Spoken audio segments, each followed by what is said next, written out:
Good evening, everyone. Thanks for joining us for 23 ABC News at 6. I'm Mark Blaine.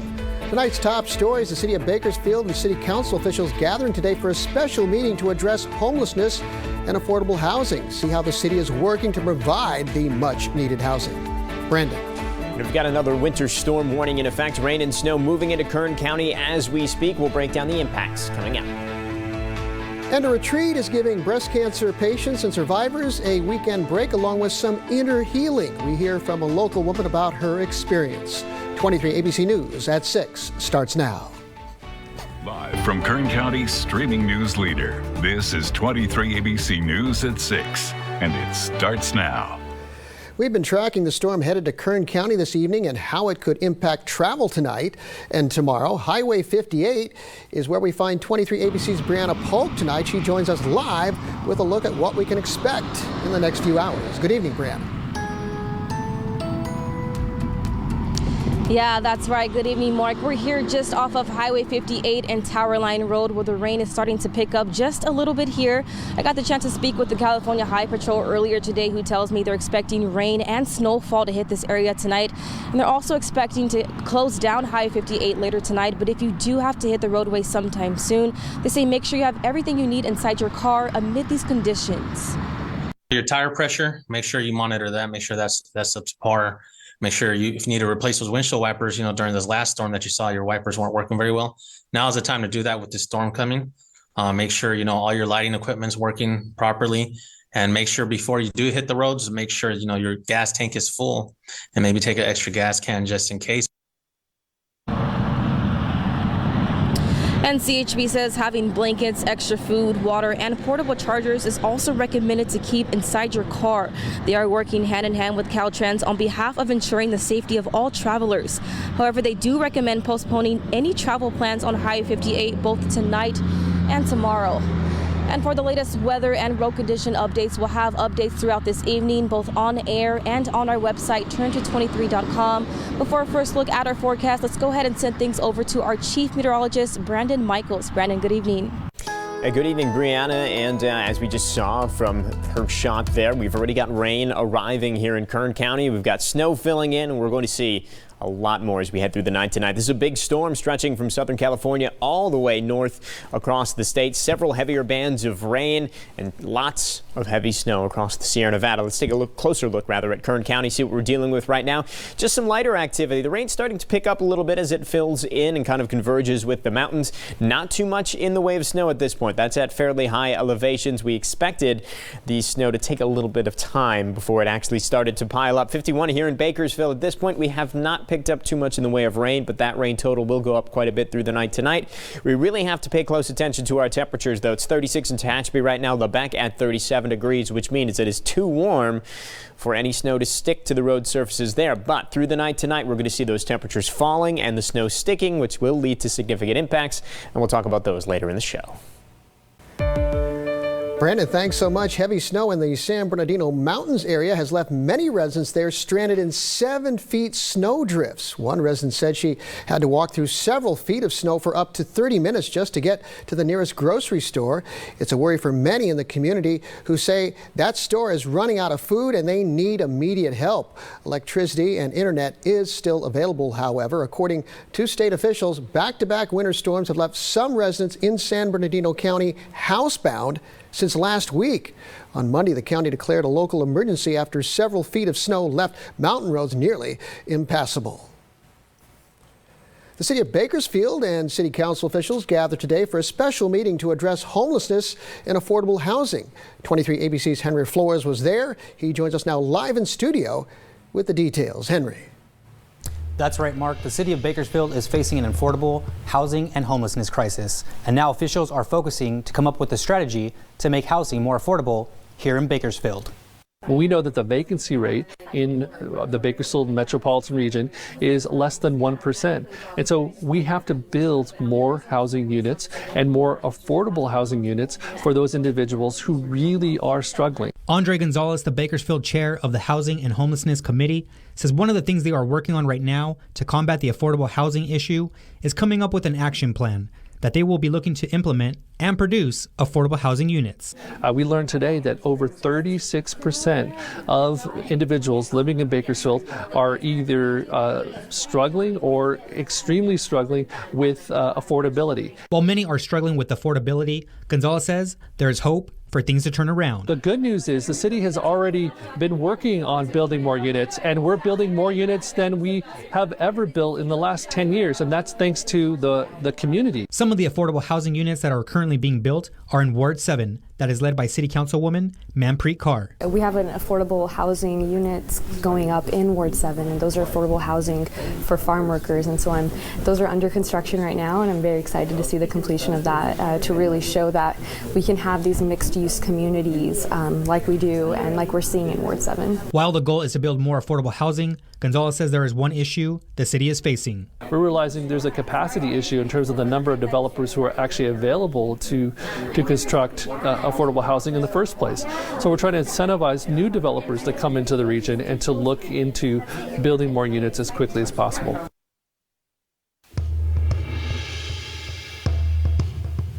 Gonzalez says the city has to do more, and one of the areas that he is focused on is how to reduce fees to produce more affordable housing units. In studio, Henry Flores, 23 ABC News, connecting you. Henry, thanks for that. Homelessness affects residents of all ages in Bakersfield. We now take an in-depth look at the different age groups of sheltered homeless people in the city. From a total of 875 individuals, 161 of them are under 18, 59 of them are between the ages of 18 and 24, and 655 are adults over the age of 24. California ended its COVID-19 state of emergency today, 3 years after Governor Gavin Newsom first declared it. He calls the declaration an effective and necessary tool that saved lives and protected the economy. Now, according to Newsom, the state has enough public health infrastructure for the state of emergency to be lifted. Now, during the state of emergency, Kern County confirming more than 309,000 COVID cases, while a total of 2,619 Kern County residents lost their lives during the pandemic. The cancer diagnosis is almost always devastating. The treatment can be painful and the emotional impact can feel heavy. But a retreat is helping bring women who had or currently have breast cancer together for a weekend in nature. 23 ABC's Bonnie Patino brings us more about the retreat and how it helps these women carry on with their lives. The retreat, called Casting for Recovery, may begin as a weekend getaway to provide a change of scenery for these women. But as they're learning fly fishing, they're also connecting with one another. And by the end of the trip, it's clear it's about so much more than catching fish. It's life-changing. KERO Campbell says she did not expect that kind of impact when she signed up for the retreat. You can walk into a room and not have to say a word because everybody there knows what you've gone through, what you're going through. A feeling she can't put into words. Her 2019 breast cancer diagnosis came as a shock. I really wanted to do something that would take me out of that diagnosis. And the physical, social, and emotional approach of the retreat does just that. She says at first, the breakout groups were a bit scary and uncomfortable, but then they became a safe space to share and begin inner healing. You don't have to sit there and be that cancer person. You can get out and be Betty or Jane or Carol, or, you're not, oh, that's the person with cancer. But as it turns out, the fly fishing part does also help. They realize that the actual casting stroke and motion is good for healing, especially with the shoulder muscles being damaged. As she prepares to show us how it's done, Teresa Adams, a fly fishing instructor for Casting for Recovery, shares she's been volunteering at these retreats since 2013 when the local fly fishing club learned about it and decided to support their efforts by volunteering to instruct, adding she's seen the impact throughout the years. Some women do not have, their life expectancy is very short when they come to the retreats. And to see them realize that there is still life that they can live is pretty empowering.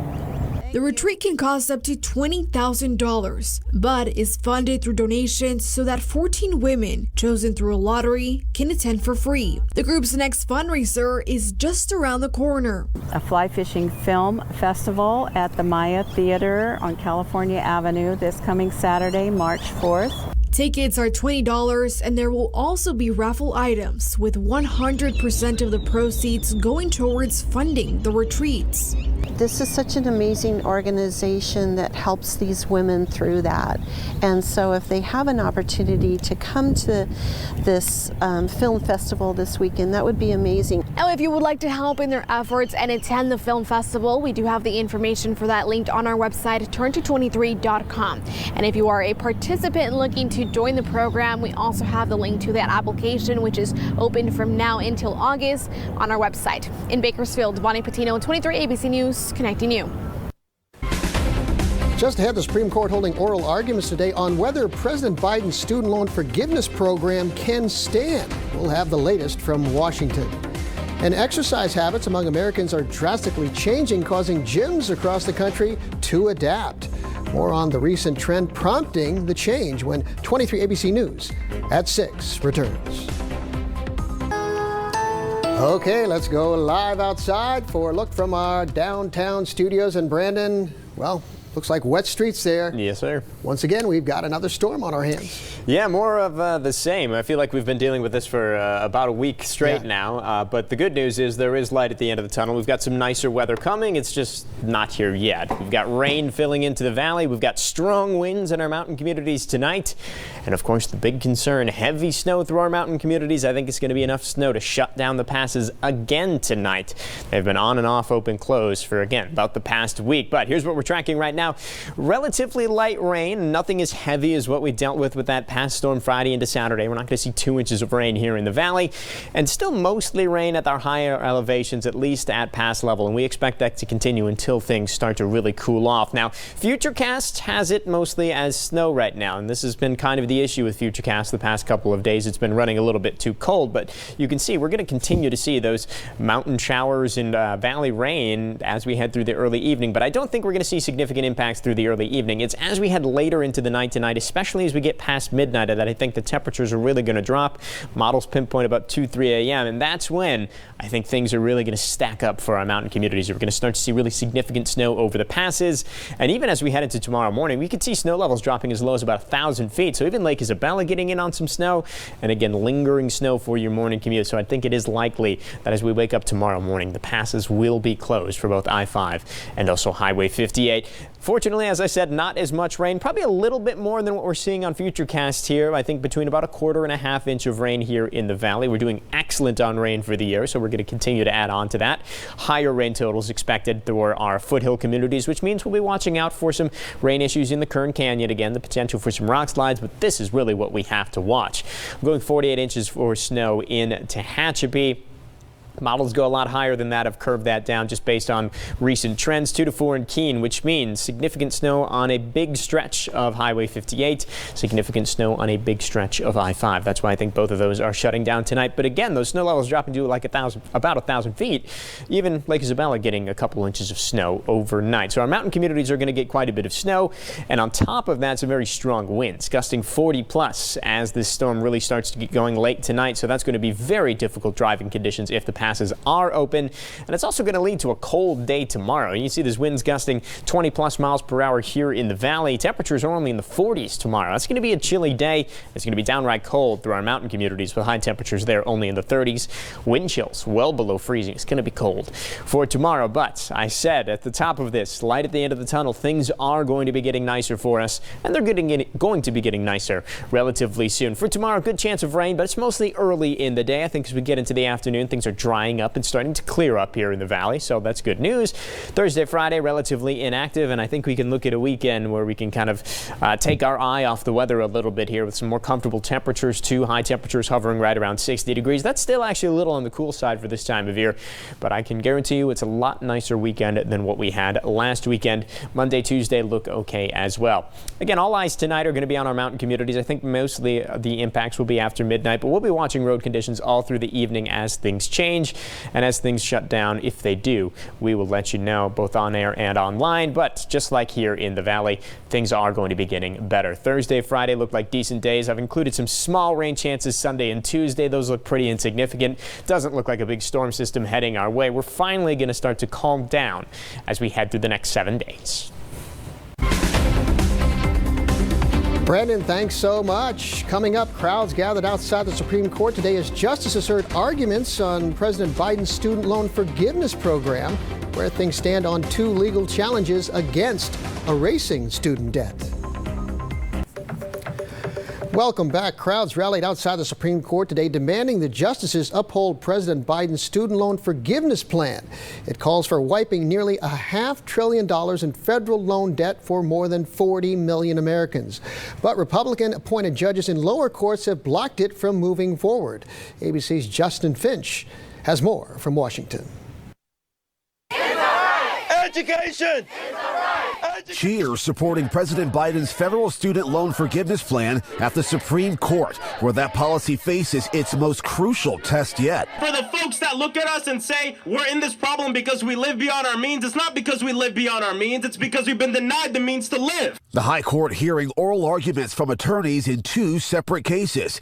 2 borrowers and 6 Republican-led states filing suits challenging the president's power to clear more than $400 billion in federal student debt. Biden's attorneys arguing he can, citing the HEROES Act, saying it affords the president the authority to waive or modify federal student loan payments following emergencies like the pandemic. Chief Justice John Roberts raising questions. Most casual observers would say if you're going to give up that much amount of money, if you're going to affect the obligations of that many Americans on a subject that's of great controversy, they would think that's something for Congress to act on. Student debt cancellation was also a platform promise when Biden was campaigning for the presidency. His program would cancel as much as $20,000 in federal student loan debt for qualifying individuals. It shouldn't be done. We're counting on the Supreme Court to rule the right way. Listen to the needs of millions of struggling people. People who want a middle-class life but are buried in debt. Do the right thing. And a decision from the High Court is due out sometime this summer, with federal student loan repayments either set to restart 60 days after the court's decision or 60 days after June 30th. Justin Finch, ABC News, Washington. Stay with us. We'll be right back.